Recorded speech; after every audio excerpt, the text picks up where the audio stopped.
Perfect சப்பாத்தின்னு நான் செய்கிற வரைக்கும் சப்பாத்திக்கு நான் கொடுத்த பனிஷ்மெண்ட் ஏராளம். என்னென்னன்றதை உங்கள் கூட ஷேர் பண்ணிக்கிறேன் வாங்க. கையில் இப்படி ஒட்டாமல் வர்றதுக்கு பதிலாக கையே ஒட்டிகிட்ருக்கும். அப்படி என்னென்ன தான் ஆட் பண்ணீங்க அப்படின்னு கேட்குறீங்களா? சொல்கிறேன் வாங்க. ஒரு நாளைக்கு பால், ஒரு நாளைக்கு தயிர், ஒரு நாளைக்கு பட்டர், ஒரு நாளைக்கு ஹாட் வாட்டர், ஒரு நாளைக்கு ஆயில், ஒரு நாளைக்கு பால்.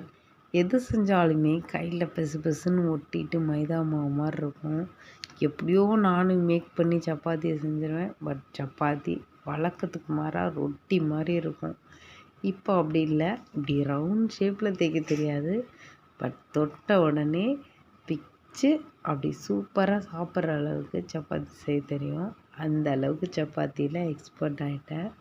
இன்னமும் எனக்கு சுட்டு போட்டாலும் வராத ரெசிபினா அது ரசம் மட்டும்தான். ரொம்ப சிம்பிள். பட் எனக்கு தெரியும்.